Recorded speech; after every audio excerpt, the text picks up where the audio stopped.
నమస్తే జీవనరేఖ కార్యక్రమానికి స్వాగతం. తెలుగు రాష్ట్రాల్లో ఎంతో మంది రోగులకు ఆయుర్వేదంలో అత్యుత్తమ చికిత్సను అందిస్తోంది కపిల్ ఆయుర్వేద చికిత్సాలయం. ఆయుర్వేద హాస్పిటల్స్ లో కపిల్ ఆయుర్వేదం మాత్రమే 50కు పైగా పడకలతో గత 5 సంవత్సరాలుగా ఇన్పేషెంట్స్కు అంకిత భావంతో సేవ చేస్తూ సుమారు 7,000కు పైగా అన్ని రకాల వ్యాధులకు సాంప్రదాయ కేరళ పంచకర్మ చికిత్స అందిస్తూ మన్ననాలను పొందుతోంది.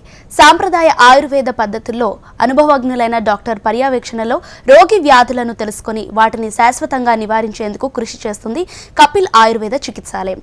వ్యాధులను బట్టి కాకుండా పేషెంట్ శరీర తత్వాన్ని బట్టి ట్రీట్మెంట్ ఇవ్వడంలో ప్రత్యేక స్థానంలో ఉంది. ఇవాల్టి మన కార్యక్రమంలో గుండె జబ్బుల సమస్యతో బాధపడుతున్న రోగులకు సలహాలు ఇచ్చేందుకు కపిల్ ఆయుర్వేద చికిత్సాలయం నుండి పంచకర్మ స్పెషలిస్ట్ డాక్టర్ రమణరాజు బడభాగ్ని ఎండి గారు మనతో ఉన్నారు. మీ సందేహాలను తీర్చుకునేందుకు పైన స్క్రోల్ అవుతున్న నంబర్లకు కాల్ చేసి మీ డౌట్స్ని నివృత్తి చేసుకోండి. నమస్తే డాక్టర్. డాక్టర్, ఈ రోజుల్లో గుండె జబ్బు సమస్యతో చాలామంది బాధపడుతున్నారు. చిన్న వయసు వారని కాదు, పెద్ద వయసు వారని కాదు, అసలు వయసుతో సంబంధం లేకుండానే ఈ గుండె జబ్బు అనేది రావటం జరుగుతుంది. అసలు ఈ గుండె జబ్బు ఎందుకు వస్తుంది, దీనికి కారణాలు ఏంటి? ముఖ్యంగా మనం ఈ ప్రస్తుతం ఎక్కువ మంది మనం చూస్తుంటాం చిన్న చిన్న వయసులోనే ఎక్కువ గుండె జబ్బుతో చనిపోవడం జరుగుతుంది. అందులో ముఖ్యంగా కరోనా వచ్చిన తర్వాత ఈ సమస్య ఎక్కువ అవుతుంది. ఎందుకంటే కొంతమంది వ్యాక్సిన్స్ అని, కొంతమందికి కరోనా వ్యాక్సిన్ తర్వాత వాటి సైడ్ ఎఫెక్ట్స్ అని, కొంతమంది ఏమంటే వైరస్ వల్లనే రక్తం గడ్డకట్టే స్థితి పెరగటం వల్ల ఎక్కువ మరణాలు సంభవిస్తున్నాయని మనకు చెప్పడం జరుగుతుంది. అయితే ముఖ్యంగా మనకు ఈ గుండె రోగాలను మనం ఆయుర్వేదంలో హృద్రోగం అంటారు. ఈ హృద్రోగాల గురించి మనకు ఎప్పుడో మనకు చరకం, సుశ్రుతం వాటిలో చర్చించడం జరిగింది.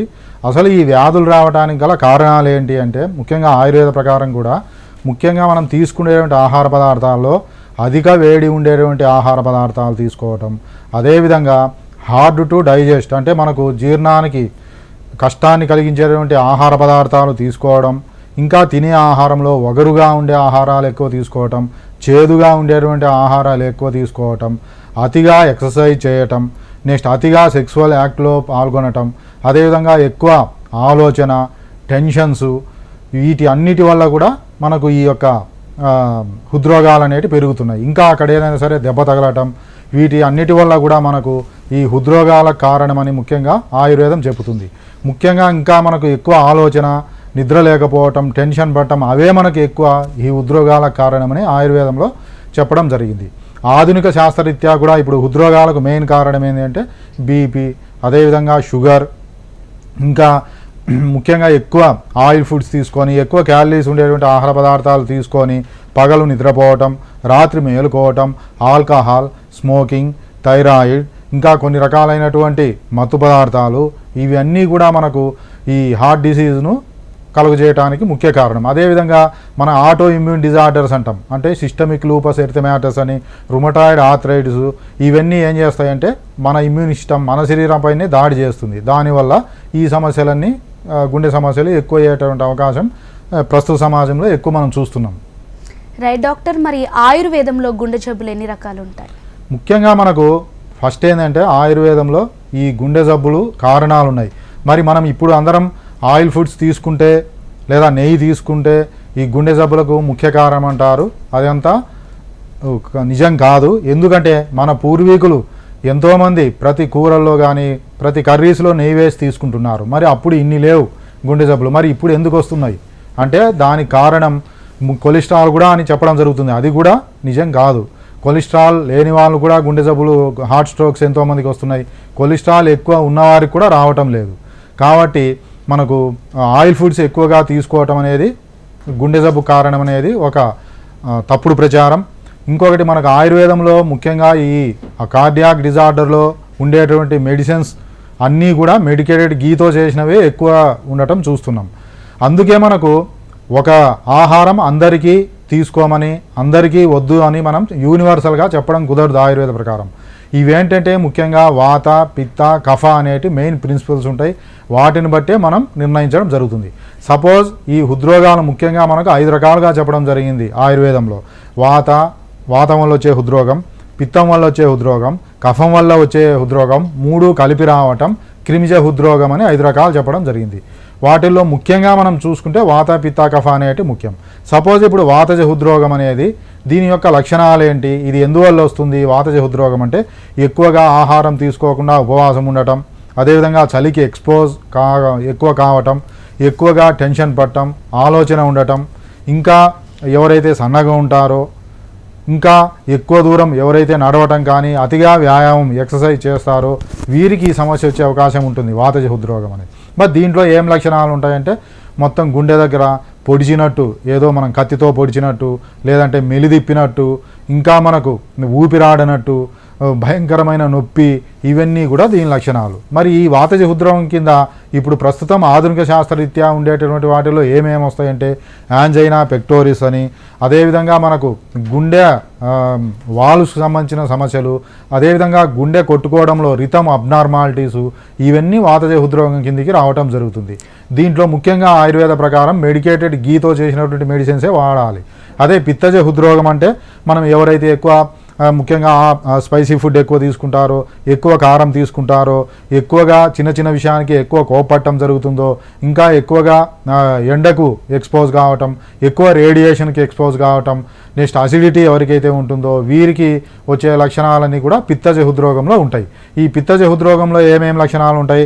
కడుపులో మంట ఉంటుంది, పుల్లగా తేపులు రావటం, వామిటింగ్ సెన్సేషన్ ఉండటం, చెమట పట్టడం, కంటి ముందు మెరుపులు రావటం, మొబ్బు కమ్మటం, కళ్ళు పచ్చగా ఉండటం, యూరిన్ పచ్చగా ఉండటం, ఇవన్నీ పిత్తజ హృద్రోగ లక్షణాలు. మరి ఇవి మా ఆధునిక శాస్త్రరీత్యా ఇది దేనిగా తీసుకోవచ్చు? ఎండోకార్డైటిస్, పెరికార్డైటిస్, మయోకార్డైటిస్, వీటిని తీసుకోవాల్సి అవుతుంది. ఈ కఫజ హృద్రోగం అంటే దీని లక్షణాలు ఏముంటాయి? ఏదో మన చెస్ట్ పైన పెద్ద రాయి పెట్టినట్టు ఉంటుంది, ఎవరో మన చెస్ట్ పైన ఎక్కి కూర్చున్నట్టు ఉంటుంది, ఊపిరాడదు. ఇవన్నీ మనకు కఫజ హృద్రోగ లక్షణాలు. ఇవి ఆధునిక శాస్త్రరీత్యా వీటిని ఏం తీసుకుంటాం? ఈ గుండెలో బ్లాక్స్ ఏర్పడటం, మయోకార్డియల్ ఇన్ఫ్రాక్షన్ అని, నెక్స్ట్ ఇంకా మన కంజెస్టివ్ కార్డియాక్ ఫెయిల్యూర్ అని, ఇవన్నీ కూడా మనం ఈ కఫజ హృద్రోగం కింద తీసుకుంటాం. కాబట్టి అన్నిటికీ ఒకే ఫుడ్ ఉండదు. ఆ లక్షణాలను బట్టి మనం అతను నెయ్యి తీసుకోవచ్చునా, ఇంకొకటి తీసుకోవచ్చునా, అవన్నీ కూడా నిర్ణయించడం అనేది ఆయుర్వేద చికిత్సలో ముఖ్య ఉద్దేశం. రైట్ డాక్టర్, నెల్లూరు నుంచి మల్లకొండయ్య గారు లైన్లో ఉన్నారు, ఒకసారి చూద్దాం. నమస్తే మల్లకొండయ్య గారు. చెప్పండి మేడం.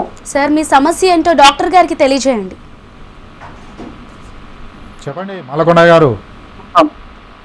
నమస్తే సార్. నమస్తే, చెప్పండి. నేను ఒక రోజు కొద్దిగా బ్లాక్ అయిందంటే నేను చేయించుకున్నాను. చెప్పండి. తర్వాత కొద్దిగా ఆయాసం వస్తుంది. ఓకే, అంటే స్టంట్ వేయించినారా అండి? స్టంట్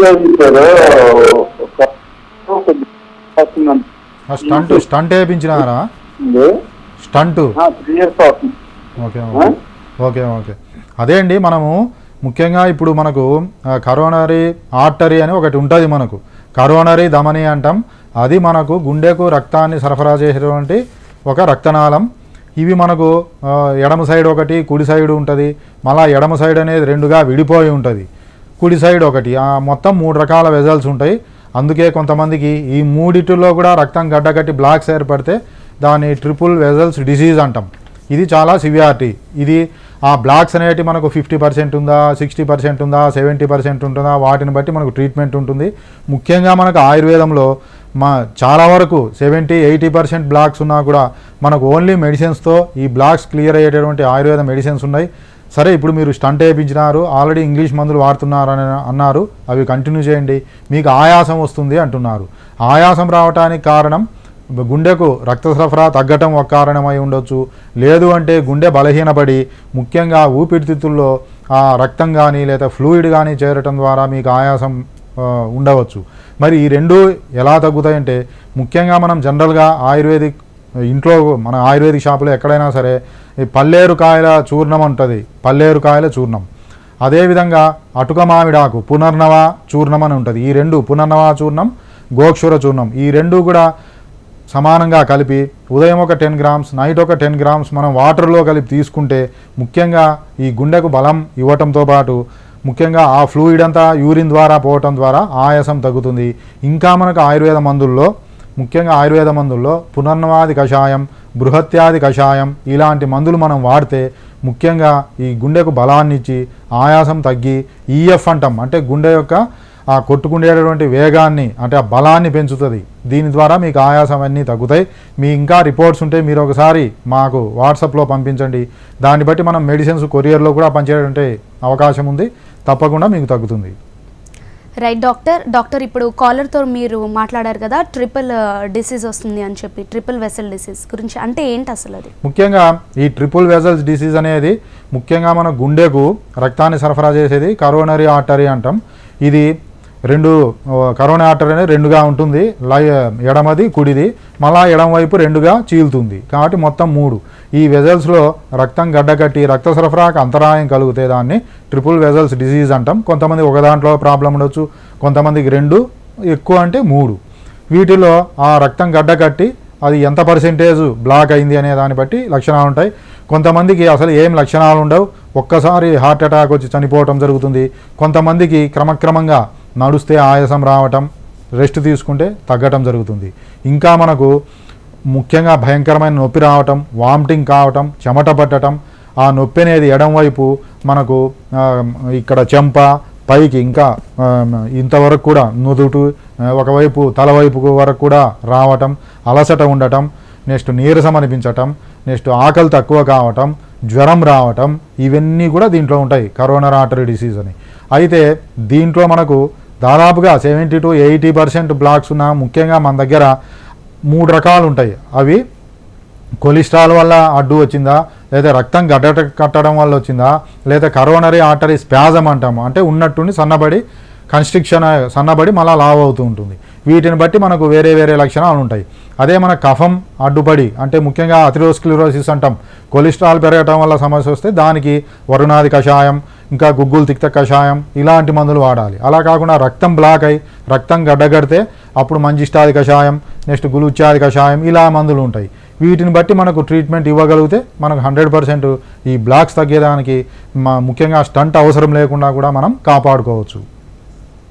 రైట్ డాక్టర్, ఈ హార్ట్ బ్లాక్స్ అంటే ఏంటంటే దీని లక్షణాలు ఎలా ఉంటాయి? ఓకే, ఈ ముఖ్యంగా హార్ట్ బ్లాక్స్ అనేటి మనకు దాదాపుగా గుండెకు సంబంధించిన దాదాపు చాలా వ్యాధుల్లో ఉండే సమస్య ఏంటి అంటే నడుస్తే మనకు ఆయాసం రావటం, రెస్ట్ తీసుకుంటే కొంతవరకు తగ్గటం, కొంతమందికి ఇంకా కాళ్ళు వాపు రావటం జరుగుతుంది, ఇంకా మనకు ఎక్కువ గిడ్డీనెస్ రావటం, నెక్స్ట్ ఫెయింటింగ్ అంటే మన కళ్ళ ముందు మొబ్బు రావటం, నెక్స్ట్ ఇంకా లైట్ హెడెడ్నెస్ అంటే తలనొప్పి మైల్డ్గా ఉండటం, నెక్స్ట్ ఇంకా పెయిన్ ఎక్కువ రావటం, వామిటింగ్ రావటం, భయం అనిపించడం, గుండె ఎక్కువ కొట్టుకోవటం, ఈ చెస్ట్ పైన ఎవరో తన్నినట్టు, ప్రెజర్ పెట్టినట్టు, ఊపిరి ఆడకపోవటం, ఇవన్నీ కూడా మనకు ఈ కరోనరీ ఆర్టరీ డిసీజ్ కానీ, మయోకార్డియల్ ఇన్ఫ్రాక్షన్ కానీ, నెక్స్ట్ ఇస్కెమిక్ హార్ట్ డిసీజు, వీటి అన్నిటిలో కూడా దాదాపుగా చాలా వరకు ఈ సమస్యలు వచ్చే అవకాశం ఉంటుంది.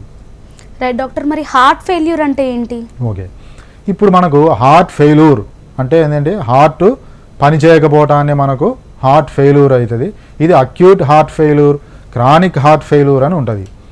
మరి అక్యూట్ అంటే ఏంటంటే మనం ఇంతకుముందు చెప్పినాం ఈ ట్రిపుల్ వెజల్స్ డిసీజ్ అని, ఆ కరోనరీ ఆర్టరీస్లో ఉన్నట్టుండి ఆ 3 ఆర్టరీస్లో కూడా మొత్తం రక్తం గడ్డకట్టి ఉన్నట్టుండి సడన్గా రక్త సరఫరా ఆగిపోవటం వల్ల గుండె ఆగిపోతుంది. దాన్ని మనం హార్ట్ ఫెయిల్యూర్ అంటాం. ఇది ఎమర్జెన్సీ కండిషన్, తప్పకుండా ఐసీయూ సెటప్ కావాలి. ఇవి మనం ఆయుర్వేదం ద్వారా తగ్గించడం చాలా కష్టం. నెక్స్ట్ క్రానిక్ హార్ట్ ఫెయిల్యూర్ అంటాం. అయితే ఎవరికైతే ఈ గుండెపోటు వచ్చి తర్వాత బైపాస్ సర్జరీ కానీ లేదా స్టంట్ కానీ వేసుకొని తర్వాత రికవరీ అయిపోయిన తర్వాత కూడా ఈ ఏదైతే గుండె కండరాలు అంతకుముందు మనకు హార్ట్ అటాక్ రావటం ద్వారా ఆ గుండె కండరాల్లో రక్త సరఫరా తగ్గి కొంత భాగం అది ఎండిపోతుంది గుండె కండరం, అందువల్ల అది సరిగా సంకోచ వ్యాకోచాలు చేయలేదు, బలహీనపడిపోతుంది. దాన్ని మనం క్రానిక్ హార్ట్ ఫెయిల్యూర్ అంటాం. దీంట్లో ఏమేమి లక్షణాలు ఉంటాయి? కొంచెం దూరం నడుస్తేనే ఆయాసం రావటం జరుగుతుంది. నెక్స్ట్ అదేవిధంగా కాళ్ళ వాపు, ఆకలి తక్కువ ఉండటం, నెక్స్ట్ జ్వరం ఉండటం, నెక్స్ట్ చెస్ట్ దగ్గర టైట్నెస్ అనిపించటం, ఇవన్నీ కూడా మనం చూస్తాం. మనం స్టెత్ పెట్టి చూస్తే మనం ఈ లంగ్స్లో కూడా ఈ వాటర్ ఉండేటువంటి శబ్దం వస్తుంది. అదేవిధంగా మనం దీన్ని 2D ఎకో తీపిస్తే ఈఎఫ్ అంటాం, ఎజాకులేషన్ ఫ్రాక్షన్ అని. అదేంటంటే మనకు 55% ఉండాలి, అంటే దాని శక్తి, అది బలం, ఆ బలం అనేది మనకు 55% కంటే తక్కువ ఉంటే అప్పుడు సమస్య. అట్ట తక్కువ ఉన్న వాటిని కూడా మనకు ఆయుర్వేద మందులతో ఆ గుండె బలాన్ని పెంచి దాని పంపింగ్ కెపాసిటీని పెంచేటువంటి మందులు ముఖ్యంగా ఆయుర్వేదంలో చాలా చాలా మంచి మందులు ఉన్నాయి. ఈ క్రానిక్ హార్ట్ ఫెయిల్యూర్లో మనకు అద్భుతంగా మంచి రిజల్ట్స్ అనేటి ఆయుర్వేదం ద్వారా పొందవచ్చు. రైట్ డాక్టర్, కాలర్ లైన్లో ఉన్నారు, చూద్దాం. యాదన్న గారు, నమస్తే అండి. యాదన్న గారు, మీ సమస్య ఏంటో డాక్టర్ గారికి తెలియచేయండి. నమస్కారం మేడం. నమస్కారం, చెప్పండి మా. సార్ అయితే ఒక్క నిమిషం. చెప్పండి మా. సార్ నేను వ్యవసాయం చేస్తాను. అట్లా పారతో అంగి పని చేస్తే గొంతు నొస్తుంది. అది ఇష్టం వస్తే అంటే ఇది ఇక్కడ నా భోజనం చేసినప్పుడు చూడు అప్పుడు నొస్తుంది. ఇది నూనె పడతారే అన్నట్టు. మరి మేము వ్యవసాయం చేస్తున్నప్పుడు ముగ్గురు ఉంటాయి కాబట్టి ఇంట్లో తిన్నాడు ఏమనిపించేది. ఓన్లీ ఎక్కడన్నా హోటల్లో కానీ ఎక్కడైనా పెళ్లి ఆ భోజనం చేసిన వాడు విపరీతంగా వస్తుంది, గొంతంతా వస్తుంది. అంటే నొప్పి మంటతో నొస్తుంది అన్నట్టు, లైట్ గా మండుతుంది, నొస్తుంది. ఇట్లా శ్వాస ఇచ్చినప్పుడు మండుతుంది. ఇది మనకు ఇది జనరల్గా అండి మీరు చెప్పే లక్షణాలను బట్టి అదేంటంటే ఆసిడ్ అనేది ఉంటుంది. మనం వంగినప్పుడు అది రిఫ్లెక్స్ అవుతుంది. బయట ఫుడ్ తీసుకున్నప్పుడు ఆసిడ్ అనేది ఎక్కువ ఉత్పత్తి రిఫ్లెక్స్ కావటం వల్ల గొంతులో మంట, పుల్లగా తగలటం, నొప్పి రావటం ఇవన్నీ కూడా ఉంటుంది. ముఖ్యంగా ముందుకు వంగినప్పుడే ఈ సమస్య ఎక్కువ వస్తుంది. మరి దీనికి మనం భయపడాల్సినటువంటి అవసరం పెద్దగా లేదు. దీనికి కూడా మీరు ధనియాలు ఉంటాయి కదా, ఈ ధనియాలు రాత్రి పడుకునేటప్పుడు ఒక 100 ml వాటర్లో వేసి నానబెట్టండి. ఉదయాన్నే నిద్రలేసిన వెంటనే వాటిని పిండి వడగట్టి ఆ వాటర్ తాగండి. మీకు ఈ సమస్య చాలా వరకు తగ్గుతుంది. ఇంకా మీకు ఆయుర్వేదిక్లో ముఖ్యంగా ఈ అసిడిటీ కానీ ఈ గ్యాస్ ట్రబుల్ తగ్గడానికి కాముదూరస్ అని, మహాశంకవటి అని కొన్ని మందులు ఉంటాయి. ఇంకా మీ దగ్గర ఏమైనా రిపోర్ట్స్ ఉంటే ఒకసారి మా వాట్సాప్ నంబర్ ఉంటుంది, మీకు పంపించండి. వాటిని బట్టి మనం మెడిసిన్స్ కొరియర్ కూడా చేసే అవకాశం ఉంటుంది. మీరు వీలైతే ఒకసారి క్లినిక్స్ వస్తే కనుక ఇంకా మంచి ట్రీట్మెంట్ అనేది మీకు లభిస్తుంది. మనవి ముఖ్యంగా హౌసింగ్ బోర్డ్, హన్మకొండ, చంపాపేట ఈ 3 చోట్ల ఉన్నాయి. మీకు వీలైతే ఏ బ్రాంచ్లో అయినా సంప్రదించండి, మనకు మంచి ట్రీట్మెంట్ అనేది అందుతుంది. రైట్ డాక్టర్, మీరు ఇంతకుముందు హార్ట్ ఫెయిల్యూర్ గురించి చెప్పారు. అసలు ఈ హార్ట్ ఫెయిల్యూర్కి హార్ట్ అటాక్కి సంబంధం ఏంటి, అంటే ఈ రెండింటికి తేడా ఏంటి, అలాగే హార్ట్ అటాక్ అంటే ఏంటి, దీని లక్షణాలు ఎలా ఉంటాయి? ఓకే అండి, ముఖ్యంగా హార్ట్ అటాక్ను మనం యాంజైనా పెక్టోరిస్ అంటాం. సరే, ఇప్పుడు హార్ట్ అటాక్ అంటే ఏంటంటే మనం ఇంతకుముందు అన్నట్టు ఆ కరోనరీ ఆర్టరీస్లో మనకు ఎక్కడైనా సరే రక్తం గడ్డకట్టడం వల్ల కానీ, లేకపోతే కొలెస్ట్రాల్ ఎక్కువ కావటం వల్ల ఆ గుండె కండరాలకు రక్త సరఫరా ఆగిపోవటం వల్ల సివియర్గా పెయిన్ రావటం, ముఖ్యంగా ఎడమవైపు పెయిన్ భయంకరంగా రావటం, చెమట పట్టడం, నడుస్తే పెరగటం, ఆ నొప్పి కూడా ఎడమ మెడ, దవడ, చెవి వరకు కూడా పాకటం, ఇవన్నీ కూడా మనకు హార్ట్ అటాక్ లక్షణాలు. అయితే వీటిలో 2 ఉంటాయి, యాంజైనా పెక్టోరిస్ అని. మనకు స్టేబుల్ యాంజైనా, అన్స్టేబుల్ యాంజైనా 2 ఉంటాయి. అయితే స్టేబుల్ యాంజైనా అంటే మనం నడుస్తే నొప్పి ఎక్కువ అవుతుంది, రెస్ట్ తీసుకుంటే తగ్గుతుంది. ఇది పెద్ద భయపడాల్సిన అవసరం లేదు. అట్లా కాకుండా అన్స్టేబుల్ యాంజైనా అంటాం. ఇది నడిచినా, రెస్ట్ తీసుకున్నా సివియర్గా పెయిన్ ఉంటుంది. దీనికి ఇమీడియట్గా మనకు ట్రీట్మెంట్ అనేది అవసరమవుతుంది. అయితే ఈ హార్ట్ అటాక్ రావటం ద్వారా ఆ గుండె కండరాలకు రక్త సరఫరా తగ్గి దాని పనితీరు నెమ్మదిస్తుంది. ఎందుకంటే మనకు ఎక్కడైనా సరే ఆ గుండె కండరాలకు రక్తం వెళ్ళటం ద్వారా దానికి తగిన పోషణ లభిస్తుంది. ఎప్పుడైతే మనకు గుండె కండరాలకు రక్త సరఫరా తగ్గిపోయిందో ఆ ప్రదేశంలో ఆ గుండె కండరం అనేది డీజనరేషన్ అంటే క్షీణతకు లోనై దాని యొక్క కంట్రాక్షన్, దాని యొక్క సంకోచ శక్తి తగ్గిపోతుంది. కాబట్టి ఎప్పుడైనా సరే హార్ట్ అటాక్స్ వచ్చిన తర్వాత గుండె అనేది బలహీనపడిపోతుంది. అందువల్ల ముందు హార్ట్ అటాక్ వస్తుంది. దాని ద్వారా వచ్చేటువంటి ఫలితమే హార్ట్ ఫెయిల్యూర్ అంటాం. అది క్రానిక్ హార్ట్ ఫెయిల్యూర్ అంటాం. కొంతమంది గుండెపోటు వచ్చిన వెంటనే హార్ట్ ఫెయిల్యూర్ అయిపోయి చనిపోవడం జరుగుతుంది. ఇలా మనకు కొంతమంది కోలుకున్న వారికి 100% బాగా కోలుకుంటారు. కొంతమందికి కోలుకున్నా కూడా ఈ గుండె కండరాల యొక్క వీక్నెస్ వల్ల వారు క్రానిక్ హార్ట్ ఫెయిల్యూర్లోకి వెళ్ళటం జరుగుతుంది.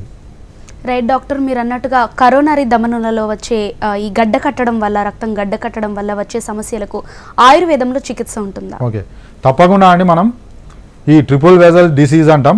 వీటిల్లో కూడా మనకు ఎవరికైనా సరే ముఖ్యంగా సివియర్గా వచ్చింది గుండెపోటు, అప్పుడు మనకు ఎమర్జెన్సీ ట్రీట్మెంట్ అప్పుడు మన వల్ల కాదు, అది ఐసీయూ సెటప్ అవసరం, తప్పదు, అప్పుడు ఎమర్జెన్సీ ట్రీట్మెంట్ అవసరం.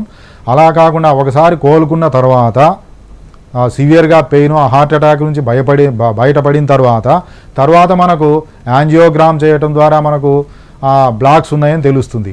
అప్పుడు బైపాస్ సర్జరీనా స్టంటా అనేటటువంటి నిర్ణయించడం జరుగుతుంది. అలాంటి స్థితిలో ఆ స్టంట్ దాదాపు అవసరం లేకుండా మన ట్రీట్మెంట్ ద్వారా పూర్తిగా తగ్గేటటువంటి కేసులు చాలా వరకు మనం చూస్తున్నాం. అయితే వీటిల్లో కూడా లక్షణాలు ఉంటాయి. ఆ హార్ట్ అటాక్స్లో కూడా 3 లక్షణాలు ఉంటాయని ఆయుర్వేదంలో చెప్పినాం. వాత, పిత్త, కఫ. వాత అంటే ముఖ్యంగా పెయిన్ ఎక్కువ ఉంటుంది భయంకరంగా. నెక్స్ట్ ఎంత అంటే అసలు ఓర్చుకోలేనంత పెయిన్ ఉండటం అవన్నీ ఉంటాయి. పెయిన్ మెయిన్ ఉంటుంది. అదే పిత్త సంబంధించిన దాంట్లో ఏంటంటే ముఖ్యంగా కడుపులో మంట ఉండటం, స్వెట్టింగ్ ఎక్కువ ఉండటం, నెక్స్ట్ కళ్ళ ముందు ముబ్బు రావటం ఇవన్నీ ఉంటాయి. అదే కఫా దాంట్లో అయితే ముఖ్యంగా పెయిన్ కంటే కూడా హార్ట్ అనేది హెవీనెస్ ఉండటం, ఎవరో పైన ఒక 100 కేజీల బరువు పెట్టినట్టు, లేదా ఎవరైనా చెస్ట్ పైన కూర్చొని తొక్కినట్టు ఈ లక్షణాలన్నీ ఉంటాయి. వీటిని బట్టి మనకు ట్రీట్మెంట్ మారుతుంది. ఏదేమైనా మనం జనరల్గా ఎక్కడైనా సరే గుండెలో మన కరోనరీ ధమనిలో కాకుండా శరీరంలో ఉండేటువంటి రక్తనాళాలు ఎక్కడైనా సరే రక్తం గడ్డ కడితే దానికి ముఖ్యంగా మనకు మంజిష్టాది కషాయం అనేది కూడా చాలా వరకు ముఖ్యం. మంజిష్ట అనేది ఆ రక్తం గడ్డ కట్టిన దాన్ని ఆ రక్తం గడ్డను డిజాల్వ్ చేయడానికి పనిచేస్తుంది. అలా కాకుండా కొలెస్ట్రాల్ ఎక్కువై ఆ ట్రైగ్లిజరైడ్స్ పెరిగి దానివల్ల మనకు అడ్డు వస్తే దీనికి ముఖ్యంగా గోమూత్రం అనేది అద్భుతంగా పనిచేస్తుంది. గోమూత్రం అనేది మనకు ఇంగ్లీష్ మందుల్లో ఏ విధంగా అయితే ఆస్పిరిన్ ఉంటుందో అలా పనిచేస్తుంది. గోమూత్రం తాగితే ఇమీడియట్గా మన కొలెస్ట్రాల్ వల్ల వచ్చినటువంటి అడ్డంకులన్నీ కూడా తొలగిపోయే అవకాశం ఉంటుంది. డాక్టర్, మరి గుండె బలహీనంగా ఎందుకు మారుతుందంటారు? ఇది గుండె బలహీనపడడానికి చాలా కారణాలు ఉన్నాయి. మనం ఇంతకుముందే చెప్పుకున్నాం. ఏంటి? హార్ట్ అటాక్స్ వచ్చిన తర్వాత ఆ గుండె కండరాలకు తగిన రక్త సరఫరా తగ్గటం ద్వారా దానికి న్యూట్రిషన్ తగ్గటం వల్ల ఆ గుండె కండరాల యొక్క బలం అనేది తగ్గుతుంది. దానివల్ల కూడా బలహీనపడుతుంది. కొంతమందికి ఎక్కువ రోజుల నుంచి ఊపిరితిత్తులకు సంబంధించిన సమస్యలు ఉంటాయి చాలా కాలం నుంచి. దానివల్ల కూడా గుండె బలహీనపడే అవకాశం ఉంటుంది. ఇంకా ఎవరికైతే అనీమియా ఉంటుందో, రక్తహీనత ఉంటుందో, సీరం ఫెర్రిటిన్ అంటాం, ఆ ఫెర్రిటిన్ తక్కువ ఉన్నా కూడా గుండె బలహీనపడే అవకాశం ఉంటుంది.